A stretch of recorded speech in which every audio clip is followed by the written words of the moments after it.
Basically, the problem sounds like this.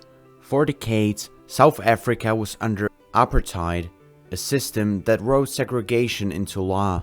A white minority controlled where non-white people could live, work and basically exist. Many were forced out of their homes. But fortunately, in 1994, a democratically elected government took power and ended apartheid. It was supposed to be a new beginning, but a lot of this country still looks like this. And that's because South Africa's legacy of racial division goes back centuries. Millions of people who had been excluded from economic development for centuries migrated into major cities looking for basic services and economic opportunity.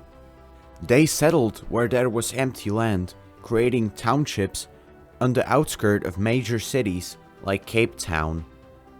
And still today, 60% of black people living in this country still live in these townships at the edge of the city.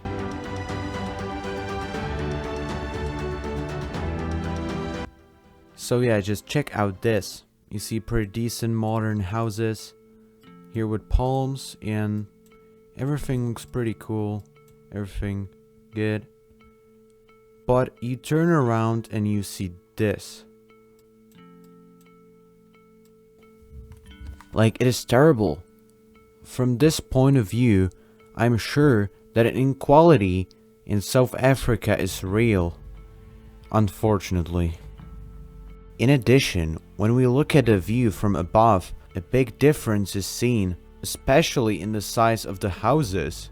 The poorer part has small houses that are placed next to each other. So on the very edge of the Cape Town, here we got two districts.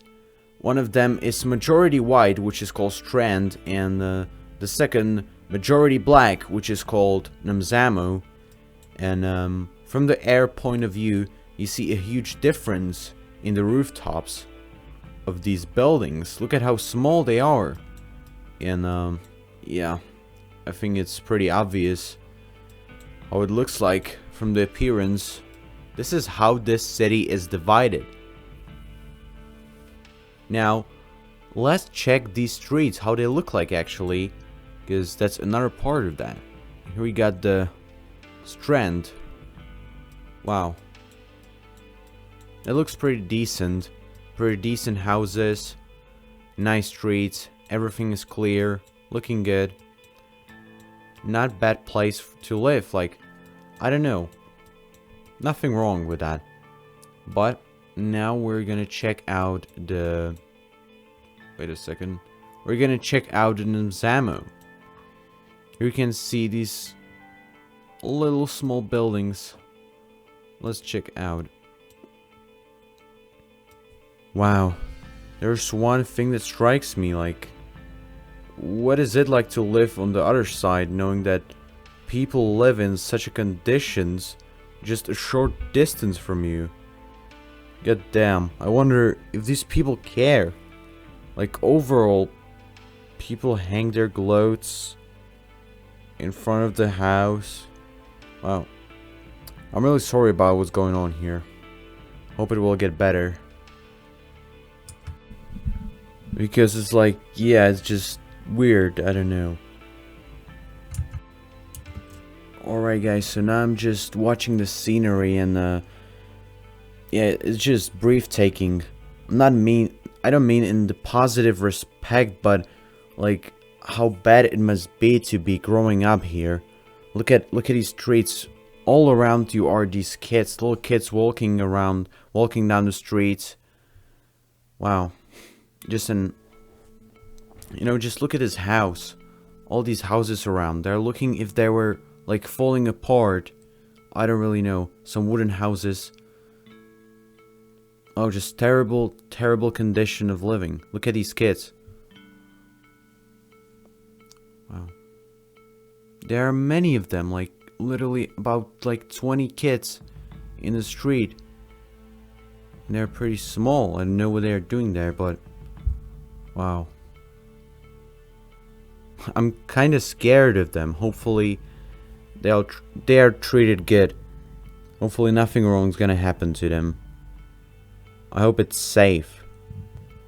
Alright, I think this is enough for exploring, and now I'd like to look at Reddit and what other people think about this topic. So, let's go. Alright, so there's Reddit user the Whittler name. I went there for a week. I mean, I don't know if that was the specific area. We have a wall around the house with an electric fence on the top, and even that is not enough to keep robbers out necessarily. I never went outside for a walk, nor would I want to. Goddamn, I think that like living in poverty is way to increasing crime, and yeah, that's something that government should improve and fix. Alright, I think this comment is pretty nasty, but I'm gonna read it. I feel bad for the people living on the nice block closest to the slums. I feel like they would have a lot of trouble. They do believe this. Their days are numbered.